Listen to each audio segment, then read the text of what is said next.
अस्सलामुअलैकुम दोस्तों, पुराने वक्तों की बात है कि किसी मुल्क पर एक बादशाह की हुकूमत थी। बादशाह बहुत नेक और रहम दिल था। बादशाह के खानदान में इसकी बीवी और इकलौती बेटी थी। बादशाह की बीवी इतनी जवान और खूबसूरत थी कि इसके चर्चे दूसरे मुल्कों में भी होते थे। दूसरे मुल्कों की शहजादियों के साथ इसकी दोस्तियां थीं। वो मलका को देखने आती थीं। मलका की खूबसूरती का असर इसकी बेटी पर भी था। वो भी अपनी माँ की तरह खूबसूरती में कम ना थी। बादशाह के एक बदकार वजीर की नजर मलका पर थी। जब मलका बन संवर कर महल आती या फिर किसी काम के सिलसिले में इसे महल से बाहर जाना होता तो ये ड्यूटी इसी वजीर के जिम्मे लगाई जाती कि वो मलका को अपनी हिफाजत में लेकर जाए। इस तरह वजीर मलका के करीब होता गया। मलका भी वजीर पर काफी एतमाद करती थी और अब भी इसने नौजवान वजीर में दिलचस्पी लेना शुरू कर दी थी। लेकिन अभी इन दोनों के ताल्लुकात हंसी मजाक तक ही थे। इनमें कोई जिस्मानी ताल्लुक कायम नहीं हुआ था। सिलसिला यूं ही चलता रहा। फिर एक रात बादशाह ने ख्वाब में देखा कि मलका इसके वजीर के साथ हम बिस्तरी कर रही है। सुबह जब बादशाह नींद से बेदार हुआ तो काफी परेशान था। इसने अपने ख्वाब का जिक्र किसी से ना किया था। वो खामोश रहा। फिर दूसरे दिन भी बादशाह ने वही ख्वाब देखा कि इसकी बीवी बरहना हालत में है और नौजवान वजीर के साथ जिना कर रही है। बादशाह चूँकि काफी समझदार था इसलिए समझ गया कि इसके ख्वाब में जरूर कोई न कोई मसलहत पोशीदा है। फिर बादशाह ने अपने सबसे काबिल एतमाद वजीर को बुलाया और कहा कि शहर के सबसे तजर्बाकार मुफस्सर को बुलाओ और उसे मेरे सामने पेश करो। वजीर उसी वक्त महल से निकल गया और थोड़ी देर बाद मुफस्सर को लेकर बादशाह के हुजूर पेश हुआ। बादशाह मुफस्सर को लेकर एक अलग कमरे में चला गया और उसे अपने ख्वाब के मुतल्लिक आगाह कर दिया कि मैंने ख्वाब में अपनी बीवी को वजीर के साथ हम बिस्तरी करते हुए देखा है। मुझे बताओ कि इसकी ताबीर क्या है। मुफस्सर ख्वाब की ताबीर जानता था लेकिन उसने बादशाह के खौफ से ताबीर बताने से गुरेज किया और कहा कि बादशाह सलामत, खातर जमा रखें, इस ख्वाब की कोई ताबीर नहीं है। मुफस्सर अपनी जान बचाकर वहाँ से निकल गया। अगले दिन बादशाह ने शहर के दूसरे कई मुफस्सरीन को बुलाया लेकिन बादशाह के ख्वाब की ताबीर कोई नहीं जानता था। रात को बादशाह जब सोने के लिए मलका के कमरे में आया तो मलका बादशाह की परेशानी को भांप गई। फिर मलका ने बादशाह से पूछा,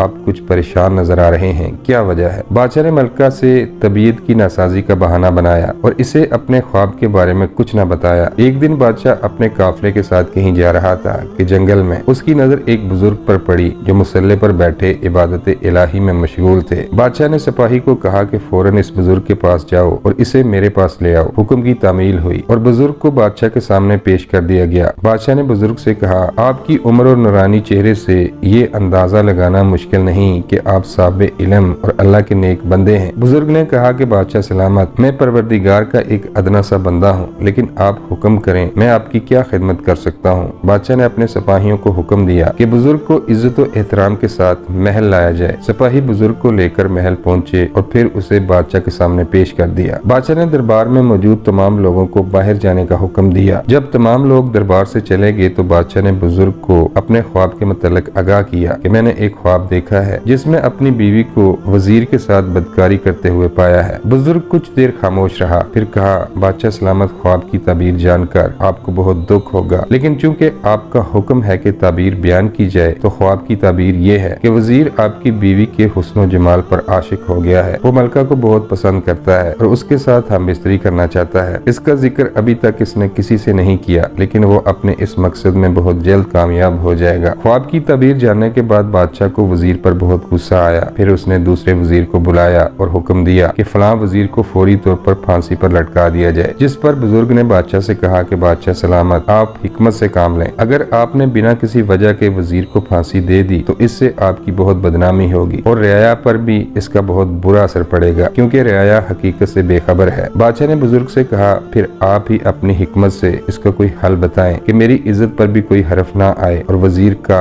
घनौना चेहरा भी लोगों के सामने आ जाए और इसे अपने किए की सजा मिल जाए। बुजुर्ग ने कहा, मैं वजीर को सबके सामने बेनकाब कर दूंगा लेकिन इसके लिए मुझे थोड़ा वक्त चाहिए। चंद दिन का वक्त लेकर वो बुजुर्ग दरबार से निकल गया और जंगल में जाकर इबादत में मसरूफ हो गया। एक दिन बुजुर्ग दरख्त के नीचे बैठा हुआ था। वो किताबें सामने रखकर सोच विचार में था कि आखिर कैसे इस वजीर को गलत साबित करूं और इसका घनौना चेहरा रियाया के सामने लाऊं ताकि बादशाह की इज्जत पर भी कोई हरफ ना आए। बुजुर्ग बैठा अभी ये सोच ही रहा था कि एक खूबसूरत तोता दरख्त की टहनी पर आन बैठा। बुजुर्ग ने जब तोते को देखा तो उसके दिल में एक तरकीब सूझी। बुजुर्ग दरख्त पर चढ़ा और तोते को चुपके से पकड़ लिया। वो तोते को बगल में छुपाए खुशी खुशी महल पहुंचा और वजीर से कहा कि मुझे इस तोते के लिए एक खूबसूरत पिंजरा चाहिए। वजीर भी इस बुजुर्ग को जानता था, इसलिए उसने महल का सबसे खूबसूरत पिंजरा बुजुर्ग को लाकर दे दिया। दरबार लगा हुआ था और बादशाह रियाया के मसाइल हल करने में मसरूफ था कि वो बुजुर्ग दरबार में दाखिल हुए और कहा कि बादशाह सलामत, मैं ये खूबसूरत और बहुत ही कीमती तोता आपकी खिदमत में बतौर तोहफा पेश करता हूँ, इसे कबूल फरमाएं। बादशाह ने पूछा, आखिर इस तोते में ऐसी क्या खूबी है कि आप इसकी इतनी तारीफ कर रहे हैं? बुजुर्ग ने कहा, बादशाह सलामत, इस तोते में कई खसूसियात हैं। इसकी सबसे बड़ी खूबी ये है कि ये हर जुमे को आपकी हुकूमत और आपकी इज्जत के दुश्मन का नाम बताएगा। ये बात सुनकर बादशाह बहुत खुश हुआ और दरबारी भी तोते की खूबसूरती की तारीफ करने लगे। दूसरी तरफ मलका का आशिक वजीर ये सुनकर खौफजदा हो गया कि अगर जुमे के रोज तोते ने बादशाह के सामने मेरा नाम ले लिया कि मैं मलका पे बुरी नजर रखता हूँ और इसे बादशाह से बदजन कर रहा हूँ, तो बादशाह मुझे कत्ल करवा देगा। मलका खामोश थी, लेकिन वो कदरे मुतमईन थी, क्योंकि वो वजीर में दिलचस्पी तो ले रही थी, लेकिन अभी तक इसने वजीर के साथ कोई ऐसा गलत काम नहीं किया था जिसकी वजह से उसे बादशाह के सामने शर्मिंदा होना पड़े। बादशाह ने वजीर को हुक्म दिया कि तोते को महल के बागीचे में रख दो। बादशाह के हुक्म की तामील हुई और तोते को महल के बागीचे में रख दिया गया। नौजवान वजीर पकड़े जाने के डर से काफी परेशान था, लिहाजा उसने तोते को मारने का फैसला किया। बादशाह ने अपने कुछ सिपाहियों को हुक्म दिया कि छुप कर तोते पर नजर रखो और अगर कोई इसे मारने के लिए आए तो उसे फौरन गिरफ्तार करके मेरे सामने ले आओ। जब आधी रात का वक्त हुआ तो वजीर हाथ में तेज धार खंजर लिए बागीचे की तरफ गया। तोते के पिंजरे के पास पहुंचकर जब इसने तोते को मारना चाहा तो बादशाह के सिपाही जो वहां छुपे हुए थे, इन्होंने वजीर को रंगे हाथों पकड़ लिया। बादशाह बुजुर्ग के साथ अपने कमरे की खिड़की में खड़ा होकर ये तमाम मंजर देख रहा था। फिर बुजुर्ग ने बादशाह को बतलाया कि वजीर डर गया था कि कहीं ये तोता जुमे के रोज इसका नाम ना ले कि ये मलका के साथ हम बिस्तरी करने का इरादा रखता है, जबकि इस तोते की असल हकीकत ये है कि ये भी एक आम तोता है। मैंने वजीर को रंगे हाथों पकड़ने के लिए एक चाल चली थी। बादशाह बुजुर्ग की इस अक्लमंदी से बहुत खुश हुआ और बुजुर्ग को बहुत सारा इनामो इकराम देना चाहा, लेकिन बुजुर्ग ने इनकार कर दिया और बादशाह को नसीहत की कि आपकी बीवी बहुत खूबसूरत और हसीनो जमील है। मैं जानता हूँ कि आप रियासती अमूर और रियाय की फिक्र में रहते हैं, लेकिन अपनी बीवी को भी बाकायदगी से वक्त दिया करें, क्योंकि अगर आपको वजीर की असलियत का पता न चलता